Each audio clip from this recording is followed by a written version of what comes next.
Siku ni ya Jumatano tarehe 15 mwaka 2023.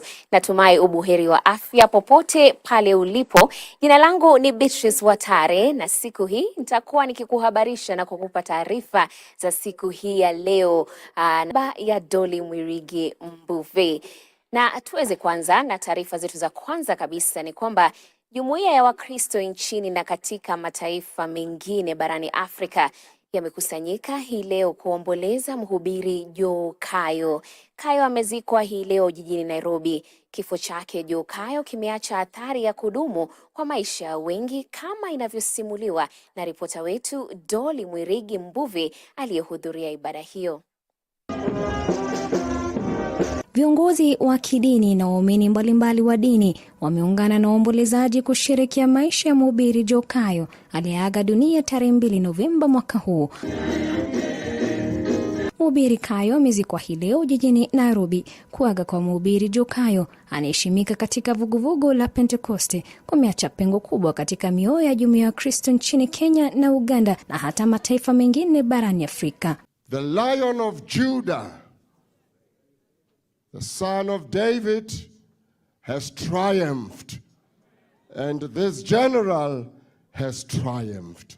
Fare thee well, Apostle Kayo. Thank you. Jumuiya wa Kristo nchini kutoka mataifa mbalimbali waliungana katika uwanja wa ulinzi Lang'ata kwa majonzi wakati wa kumwaga mhubiri Joe Kayo hii leo. Today, Dad, we have gathered from close and far away lands to bid you goodbye. The emptiness we feel cannot be explained away. It's as though all things that surround us have stood still. We are a bit fearful moving on now that you no longer walk with us. Yet amidst this uncertainty, we can hear your voice urging us along. Wakizungumza wakati ibada katika uwanja ulinzi uko Lang'ata, viongozi mbalimbali wa kidini wamemwomboleza kama mhubiri mwenye mvuto, mwanga wa hekima na mfano wa imani kote ulimwenguni. What an honor, it's an honor to have been in a relationship with my grandfather. He taught me a lot in the little time that we had. And one big thing he taught me was your presence must demand respect. And that's the thing that I carry with me. And I plan to take Grandpa's message of Christ Jesus and preach it around the world. Preach it in USA, preach it in Africa, Nairobi, South Africa. I believe that that's the vision that Grandpa had, and I am honored to carry out that mission. What God showed Joe Kayo, my generation, and the generation after us will only see it by faith. It is the generation that we are fathering now, the killers and their children, who shall possess what this man prophesied. And it's so many years ago.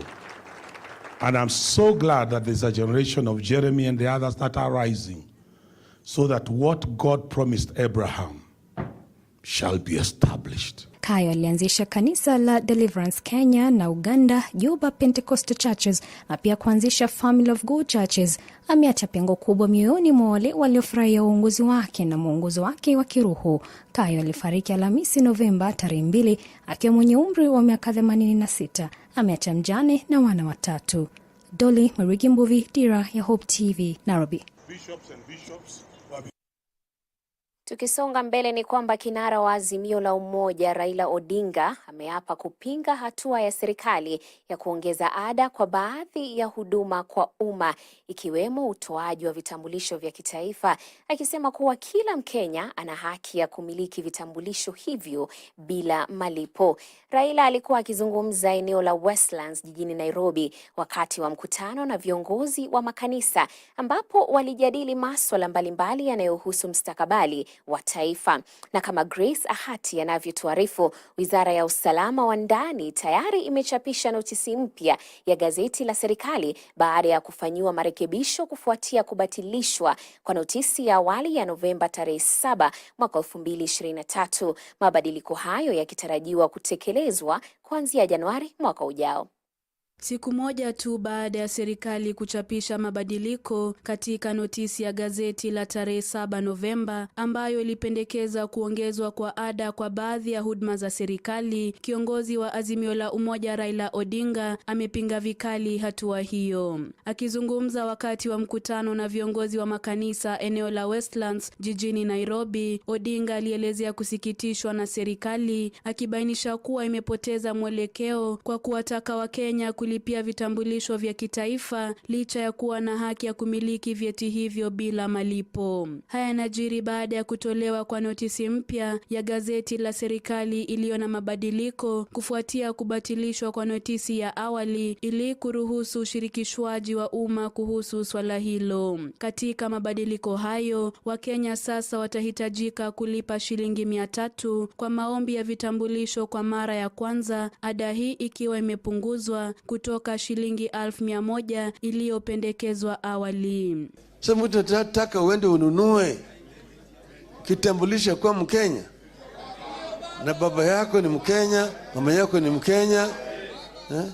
Sasa wamesema ati ukiwa wewe Mkenya ukaenda huko nje ukapata msichana huko, upate mtoto huko, ili aje akawe Mkenya 1,000,000. Je, hii ni ungwana? Ungwana? Watu wameshindwa. Mambo ya kitambulisho tutasema ni lazima kila Mkenya apewe kitambulisho. Huku akikosoa nia halisi ya serikali, Odinga ameapa kuhakikisha kuwa vijana wote wenye umri wa miaka 18 na zaidi wanamiliki vitambulisho ili kuongeza idadi ya wapiga kura katika chaguzi zijazo. Mambo ya ID tutapigana nao hapo.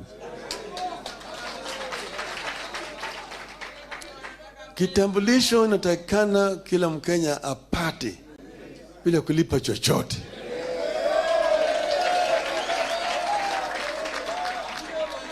Maana hiyo ndio inaonyesha wewe ni Mkenya.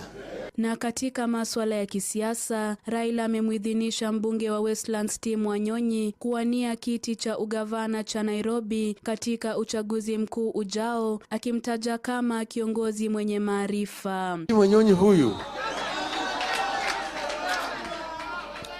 umetoka naye mbali. Yeye ni mtu ambaye anajua kazi yake. Yeye ni mtu kwanza amesoma vizuri, anajua mambo ya sheria, anajua mambo ya uchumi. Mtu kama huyu anaweza kufanya kazi kubwa zaidi. Kwa hiyo mtu kama haya nataka apewe fursa. Lakini mimi naambia nyinyi sasa, sitataki kuanza mambo ya kampeni mapema. Nikiripotia Dira, mie ni Grace Ahati. Shukran sana Grace Ahati kwa taarifa hiyo. Tukisonga mbele ni kwamba wataalam wa afya ya akili na wanasayansi wa NIVA hii leo wamekutana jijini Nairobi kuchunguza ufumbuzi na wa ubunifu na mikakati ya kukuza afya ya ubongo katika nchi za kipato cha chini na cha kati. Mkutano huo uliofanyika chini ya kauli mbiu kuponya ubongo kuziba pengo katika watu wa kipato cha chini na cha kati utaendelea hadi Ijumaa Novemba tarehe 17 mwaka 2023. Wiki hii Shirika la Afya Ulimwenguni linakadiria kuwa unyogovu na wasiwasi hugharimu uchumi wa dunia dola za Kimarekani trilioni 1 kwa mwaka katika kupoteza tija. Zaidi ya hayo, jukwaa la uchumi la dunia linatabiri kwamba gharama ya hali ya afya ya akili inakadiriwa kupanda hadi dola za Marekani trilioni 6 duniani kote ifikapo mwaka 2030. Na ni katika suala hili ambapo wanasayansi wa NIVA, watafiti na wataalam wa afya ya akili wanatoa wito wa kuingilia kati na uwekezaji katika afya ya ubongo.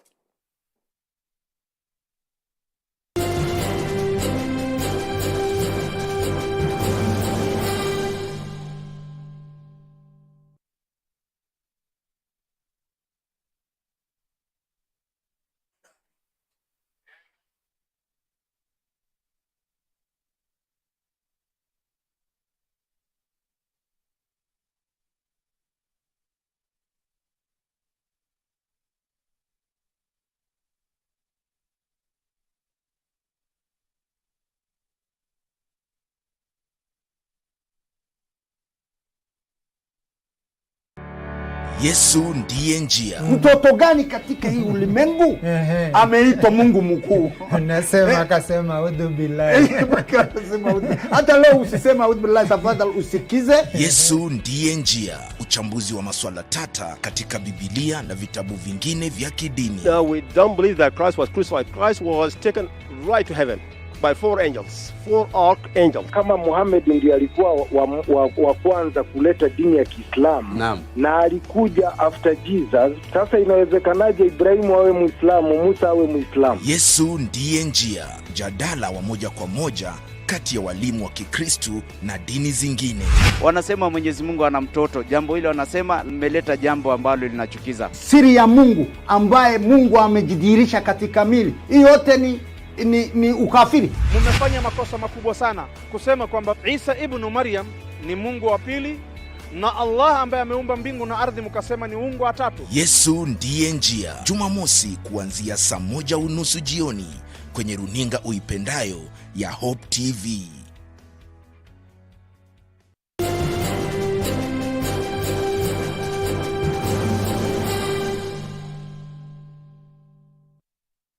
Mpenzi mtazamaji, samani sana kwa mushkili huo wa kimitambo. Tukisonga mbele ni kwamba naibu Rigathi Gachagua pamoja na waziri wa uchukuzi Kipchumba Murkomen wameilaumu serikali iliyotangulia ya Uhuru Kenyatta kwa kuvuja kwa paa katika uwanja wa JKIA. Kadhalika, Gachagua ameiomba taasisi ya wahandisi nchini Kenya kupambana na wahandisi wanaohudumu bila vyeti vinavyohitajika kama anavyoripoti mwanahabari wetu Nicholas Kivite. Tukio la mapema wiki hii la kuvuja kwa paa katika uwanja wa JKIA limezidi kuzua mjadala. Akizungumza mapema hii leo katika hafla ya mkutano wa 30 wa taasisi ya wahandisi wa Kenya ulioendelea kule Mombasa, naibu wa rais Rigathi Gachagua alipongeza wahandisi kwa kazi wanayofanya, huku wakiwashinikiza kupambana na wahandisi matapeli ambao wanahudumu bila vyeti vinavyohitajika. I have seen beautiful work done by many engineers, but the small percentage is spoiling your profession. Because when Kenyans condemn, they don't just condemn that particular engineer, they condemn the whole profession. I think the institutes and the engineering board, the registration board, needs to tighten the regulatory self-assessment mechanism so that among yourselves you instill ethical standards and get rid of people who are not serious from the profession without even having the outside world intervene. I think internally you can have a self-regulation mechanism that is watertight. Gachagua alikuwa ameandamana na waziri wa barabara na usafiri Kipchumba Murkomen, ambaye amejitetea kutokana na tukio hilo la JKIA. Murkomen amelalama kuwa serikali ya Kenya Kwanza iliridhi miradi mingi iliyoachwa katika hali duni na serikali tangulizi ya Uhuru Kenyatta, huku akidai kuwa serikali hiyo iliwapa wakandarasi ambao hawajahitimu kazi ya kudumisha uwanja wa JKIA, jambo ambalo limeacha uwanja huo kwa hali linalochafulia serikali ya sasa jina. Your Excellency, you know, we have an airport in Nairobi that we renovated just the other day. We haven't even commissioned it. We were hoping to invite you and the President to come and commission. Before commissioning, it's leaking, Your Excellency. And you ask yourself, who was the professional in charge of the standards that are required, including the resident engineer of that place? We need, and I agree with Engineers Board of Kenya, that we need a register that registers all projects and the engineers who supervise the projects, the resident engineer, and the people who are undertaking, the contractors who are undertaking that work, so that we can track, Your Excellency, the people who are operating in our infrastructure. Gachagua amemtetea Murkomen huku akidai kuwa hali inayoshuhudiwa katika uwanja wa kimataifa wa Jomo Kenyatta inatokana na upuuzaji wa serikali iliyotangulia, kwani iliwapa wakandarasi matapeli zabuni na kuwalipa baada ya kufanya kazi iliyoduni. What the CS Kipchumba is talking about, the airport, I've seen some people castigating him when he said yesterday what happened about JKIA. But that is the truth. JKIA was done at a massive cost. But today is a shame to this profession of engineers and architects. Public resources were expended. When you go there, you feel sorry. But engineers, QSs, and architects certified. And on the basis of that certification, payments were made. And that's why I agree with the CS. I think, Engineer Mongera, we may want to look at the law. Nikiripotia Dira ya OP, mimi ni Nicholas Kivite. Naam, tukisonga mbele ni kwamba wataalam wa afya ya akili na wanasayansi wa NIVA hii leo wamekutana jijini Nairobi kuchunguza ufumbuzi wa ubunifu na mikakati ya kukuza afya ya ubongo katika nchi za kipato cha chini na kile cha kati. Mkutano huo uliofanyika chini ya kauli mbiu kuponya ubongo kuziba pengo katika watu wa kipato cha chini na cha kati utaendelea hadi Ijumaa Novemba tarehe 17 mwaka 2023 wiki hii. Shirika la Afya Ulimwenguni linakadiria kuwa unyogovu na wasiwasi hugharimu uchumi wa dunia dola za Kimarekani trilioni 1 kwa mwaka, na hii ni katika kupoteza tija. Zaidi ya hayo, jukwaa la uchumi la dunia linatabiri kwamba gharama ya hali ya afya ya akili inakadiriwa kupanda hadi dola za Marekani trilioni 6 duniani kote ifikapo mwaka 2030. Na ni katika suala hili ambapo wanasayansi ya NIVA na watafiti na wataalam vilevile wa afya ya akili wanatoa wito wa kuingilia kati na uwekezaji katika afya ya ubongo.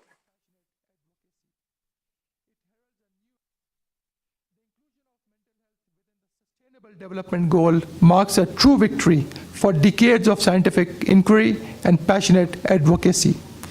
It heralds a new era for the field and its practitioners. And really it is thanks to you, thanks to all the mental health professionals, the researchers, the scientists, the practitioners, for creating that understanding and awareness of mental health. All of you are on the front lines, whether as clinicians, researchers, advocates, leaders, or policymakers. There's a lot of stuff that we're learning every passing day about mental health and neuroscience. And yet, despite all this progress, despite everything that we are learning, everything that we're doing, people in the low and middle income countries continue to suffer a heavy burden of mental ill health and neurological problems, and we're not doing enough to address this.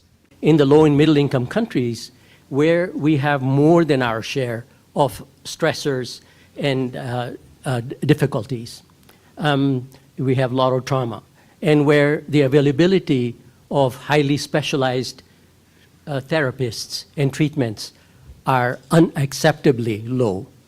Our focus is on brain health and mental health. The BMI's ethos is to span from the neuron to the neighborhood. And also across our multi-country campuses in Africa and Asia. Na tukisonga mbele ni kwamba wezi wameingia katika makao makuu ya muungano wa rugby wa Afrika Kusini, ambapo picha za CCTV zinaonyesha wakigusa kombe la dunia kabla ya kuondoka. Video hiyo inawaonyesha wanaume wakiingia kwenye chumba ambamo nakala ya kombe la William Webb Ellis limehifadhiwa. Na katika picha ambayo imechapishwa kwenye X, mmoja wa wezi anaonekana akiweka mkono wake kwenye glavu kwenye kombe jingine, akiinua kidogo kabla ya kusonga hadi kufikia kabati iliyo chini yake. Hata hivyo, msemaji wa muungano wa raga wa Afrika Kusini amesema kwamba vikombe vyote walivyozawadiwa viko salama.